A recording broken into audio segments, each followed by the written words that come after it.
আসসালামু আলাইকুম সুপ্রিয় দর্শক এবং শ্রোতা মণ্ডলী। আজকে আমরা আলোচনা করব আমার আপনার সকলের প্রিয় সংগঠন জমিয়ত উলামায়ে হিন্দের বিভিন্ন পদে বা বিভিন্ন কমিটির মাথায় কারা থাকবেন, তাদের কি ধরনের চরিত্র বা কি ধরনের শর্তাবলী পূরণের দিকে লক্ষ্য রাখা দরকার সেই বিষয়টা নিয়ে। বাস্তব অভিজ্ঞতায় দেখা গেছে এরকম একটা প্রাচীন এবং ঐতিহ্যশালী সংগঠন, অথচ তারা বিভিন্ন জায়গাতে বিভিন্ন পদে বেশ কিছু সময়েতে জমিয়তের ঐতিহ্যের সঙ্গে সাংঘর্ষিক বৈশিষ্ট্য সম্পন্ন ব্যক্তি তারা বহাল হয়ে গেছেন। সেটা ঘটনাক্রমে কিছু কিছু জায়গাতে কিছু কিছু ক্ষেত্রে হয়েছে। যেহেতু এবারে নতুন করে কমিটি গঠনের সময় আসছে, সদস্য সংগ্রহ চলছে শেষের দিকে প্রায়, এরপরে শাখা পর্যায়ে বা স্থানীয় পর্যায়ে এবং জেলা পর্যায়ে বা রাজ্য পর্যায়ের কমিটি গঠন হবে। তো এক্ষেত্রে আমাদেরকে অত্যন্ত সতর্কতার সঙ্গে নজর রাখতে হবে যে জমিয়তের মতো ঐতিহ্য সম্পন্ন, জমিয়তের মতো একটা স্বচ্ছ ভাবধারার সংগঠনে যেন ওই ধরনের ব্যক্তিরা জায়গা না পায় যারা জমিয়তের বৈশিষ্ট্যের সঙ্গে বড্ড বেমানান। কারণ জমিয়ত উলামায়ে হিন্দ এর অর্থই হলো ভারতবর্ষের জ্ঞানীগুণী বুদ্ধিজীবীদের সংগঠন বা আলিমদের সংগঠন। আলিম কে, সেটা নবীজি সাল্লাল্লাহু আলাইহি সাল্লাম তার হাদিসের দ্বারা পরিষ্কার করে দিয়েছেন যে আল্লাহ পাকের নিকট আলিম কে। এখানে পরিষ্কারভাবে মিশকাত শরীফের একটা হাদিস আপনাদেরকে পড়ে শোনাবো। ইমাম বাগভী রহমতুল্লাহ আলাইহি হজরত জাবির রাদিয়াল্লাহু আনহু থেকে বর্ণনা করেন যে রাসূলুল্লাহ সাল্লাল্লাহু আলাইহি ওয়াসাল্লাম বলেন, সেই আলিম যে আল্লাহর কালাম নিয়ে চিন্তাভাবনা করে, তার ইবাদত পালন করে এবং তার অসন্তুষ্টির কাজ থেকে বিরত থাকে। তো শেষের দিকের এই পয়েন্টটা খুব লক্ষণীয়। আল্লাহ পাকের অসন্তুষ্টির কাজ মানে ইসলাম বিরোধী কার্যকলাপ, এগুলো থেকে যে ব্যক্তি বাঁচবে না সে আলিমের পর্যায়ে পড়ে না। এবার জমিয়তের বিভিন্ন কমিটিতে শুধু আলিম থাকবে এমন নয়, সাধারণ শিক্ষিত মানুষও থাকবে, কিন্তু তাদের ক্ষেত্রে যেহেতু আলিমদের সংগঠন, শেষের এই পয়েন্টটা অর্থাৎ আল্লাহ পাকের নারাজির কাজ অর্থাৎ সরাসরি হারাম কাজের সঙ্গে যুক্ত আছে, যে কাজগুলো অত্যন্ত গর্হিত সুস্পষ্টভাবে যেগুলো হারাম কাজ, এই ধরনের কাজের সঙ্গে যুক্ত ব্যক্তিদেরকে জমিয়তের পদে রাখাটা আমাদের মনে হয় জমিয়তের জন্য অপমান, জমিয়তের জন্য ক্ষতি। তাই আমরা যারা জমিয়তকে ভালোবাসি তাদের ওই ধরনের বৈশিষ্ট্য সম্পন্ন বা ওই ধরনের কার্যকলাপ করে এরকম লোকেদেরকে জমিয়তের শাখা পর্যায়ে বলুন বা জেলা পর্যায়ে বলুন, এই সমস্ত জায়গাতে নেতৃত্বের পর্যায়ে রাখাটা বোধ হয় ভালো হবে না বা ঠিক হবে না। তাদেরকে কোনো পদে না রাখা, তারা কাজ করুক, জমিয়তের সদস্য হিসাবে থাকুক, তাতে কোনো অসুবিধা নাই, কিন্তু জমিয়তের কর্মকর্তা হিসাবে তারা নিয়োগ পেয়ে গেল, এটা বড্ড লজ্জাজনক। তাই আমাদেরকে লক্ষ্য রাখতে হবে যেন হারাম কাজের সঙ্গে যুক্ত ব্যক্তি জমিয়তের পদে কোনোভাবেই জায়গা না পায়। হারাম কাজ বলতে বর্তমান সময়ে যে সমস্ত হারাম কাজগুলো রমরমা চলছে, যেমন সুদের সঙ্গে যুক্ত আছে এরকম কোনো ব্যক্তিকে, লটারি, জুয়া, ঘুষ এসবের সঙ্গে যুক্ত আছে, বা হয়তো নাচ গান, ড্যান্স হাঙ্গামা, এই ধরনের যাত্রাপালা, এই ধরনের যে গর্হিত কাজ যেগুলো ইসলাম অনুমোদন করে না, সরাসরিভাবে প্রত্যাখ্যান করে, এই ধরনের কাজের সঙ্গে যুক্ত ব্যক্তিদেরকে জমিয়তের পদে না রাখা। যদি পদে রাখা হয় তাহলে সংগঠনের ক্ষতি হবে।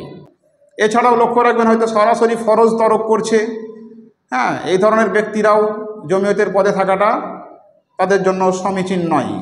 সরাসরি ফরজ তরক করা বলতে হয়তো দেখা যাবে যে জমিয়তের পদে আছে অথচ দেখা যাবে যে হাফ প্যান্ট পরে ঘুরে বেড়াচ্ছে, তার ছবি দিচ্ছে সোশ্যাল মিডিয়াতে, পোস্ট করছে সোশ্যাল মিডিয়াতে।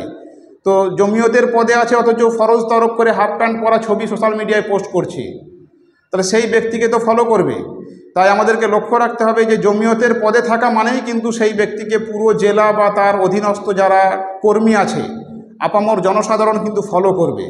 জমিয়তের ইমেজ নির্ভর করছে জমিয়তের কর্মকর্তা কর্মীদের আচরণ বা চরিত্র চালচলন এগুলোর উপরে। তাই আমাকে আপনাকে লক্ষ্য রাখতে হবে যে ওই ধরনের ব্যক্তিরাই জমিয়তের পদে আসুক যাদের দ্বারা জমিয়ত কলঙ্কিত হবে না, বরং জমিয়তের ভাবমূর্তি উজ্জ্বল হবে। আর দেখে নিতে হবে যে ওই ব্যক্তির ব্যাকগ্রাউন্ড কেমন। জমিয়তের পদে বহাল আছে অথচ দেখা যাবে কিছুদিন পূর্বে বা কয়েক বছর পূর্বে তার জমিয়ত বিরোধী কার্যকলাপের সঙ্গে যুক্ত থাকার ইতিহাস আছে, বা যে সংগঠন জমিয়তকে ক্ষতিগ্রস্ত করার চেষ্টা করেছে সেই সংগঠনের সঙ্গে তিনি সক্রিয়ভাবে জুড়েছিলেন, তাদেরকে সাথ দিয়েছিলেন। এই ধরনের যদি ইতিহাস কোনো ব্যক্তির জীবনে থেকে থাকে, তাকেও জমিয়তের সদস্য হিসাবে রাখা হোক, সে কাজ করুক, কিন্তু জমিয়তের পদে সেই ব্যক্তিগুলোকে না রাখা, এবং তাদেরও উচিত জমিয়তের পদে না আসা। কিন্তু তারা হয়তো চাইবে, কিন্তু জমিয়ত কর্মী যারা আমরা জমিয়তের কর্মকর্তাদেরকে নির্বাচনে অংশগ্রহণ করব, তাদের উচিত ওই ধরনের ব্যক্তিরা যখনই পদে আসতে চাইবে তাদের পদে না আসতে পারার কারণগুলোকে তুলে ধরা, যে ওই ব্যক্তিকে এই কারণে জমিয়তের পদে নিয়ে আসা যাবে না, নিয়ে এলে জমিয়ত ক্ষতিগ্রস্ত হতে পারে। আর একটা বিষয় লক্ষ্য রাখতে হবে, জমিয়তের পদে যারা থাকবেন তাদের যেন জমিয়ত সম্বন্ধে জ্ঞান থাকে। জমিয়তের ব্যাপারে জ্ঞান নেই, জমিয়ত নিয়ে তারা পড়াশোনা করে না, জমিয়তের খুঁটিনাটি বিষয়গুলো জানে না, বা জমিয়তের ব্যাপারে ন্যূনতম যে জ্ঞান থাকা দরকার সেই ধরনের জ্ঞান নেই, অথচ দেখা যাবে জমিয়তের পদে বসে গেছে। অন্য দিক থেকে সে অন্য কাজ করুক, ঠিক আছে, কিন্তু জমিয়তের পদে থাকবে এরকম একটা ঐতিহ্যবাহী সংগঠন, যে সংগঠনের সঙ্গে আকাবিরিন হজরতদের সম্পর্ক, অথচ সেই সংগঠন সম্পর্কে তার জ্ঞান নেই, সে পড়াশোনা করবে না, তাকে জমিয়তের পদে রাখাটা বোধহয় ভালো হবে না, তারও সেই পদে না থাকাটাই উচিত। আর জমিয়তের খিদমত অর্থাৎ জমিয়তের যে সমস্ত কার্যকলাপ, সেই কার্যকলাপে যাদের অংশগ্রহণ নেই, যেমন ধরুন সদস্য সংগ্রহ, এটা একটা বড় কাজ, বিভিন্ন সময় যে তহবিল সংগ্রহ, ত্রাণের ব্যাপারে বলুন বা অন্যান্য ব্যাপারে বলুন, সেগুলোতে তাদের অংশগ্রহণ নেই বা কোনো ভূমিকা নেই। কোনো প্রোগ্রাম হচ্ছে, সেই প্রোগ্রামের দায়িত্ব পালনের ক্ষেত্রে তাদের অবহেলা বা অনীহা আছে। এই ধরনের ব্যক্তি যারা কাজে নেই তাদেরকে জমিয়তের পদে না রাখা, অর্থাৎ কাজ করবে না অথচ পদ আগলে থাকবে, এই ধরনের ব্যক্তিদেরকে জমিয়তের পদে রাখাটা বোধহয় সংগঠনের জন্য খুব একটা ভালো হবে না। তো এই বিষয়গুলো আমাদেরকে লক্ষ্য রাখতে হবে, যাতে করে আগামী যে টার্ম, সেই টার্মে যারা বিভিন্ন পদে আসবেন অত্যন্ত স্বচ্ছ ভাবমূর্তির মানুষ, জমিয়তের প্রতি যাদের দরদ আছে, জমিয়তের কাজ যারা বোঝে, জমিয়তের ইতিহাস যারা বোঝে, যাদের চরিত্র অত্যন্ত স্বচ্ছ, এই ধরনের ব্যক্তিরাই যেন জমিয়তের পদে আসতে পারে, তাই সকলে আমরা লক্ষ্য রাখব। এবং পরবর্তী ক্ষেত্রে জমিয়তের যে বিভিন্ন পর্যায়ের কমিটি গঠন, সেই কমিটি গঠন কিভাবে হয় না হয় তার নিয়মকানুন জমিয়তের বিভিন্ন জায়গা থেকে সংগ্রহ করে, বই পুস্তক বলুন, ওয়েবসাইট বলুন, সেখান থেকে সংগ্রহ করে আপনাদের সুবিধার্থে আমি পেশ করব। সকলের সঙ্গে থাকবেন, ভালো থাকবেন। আসসালামু আলাইকুম।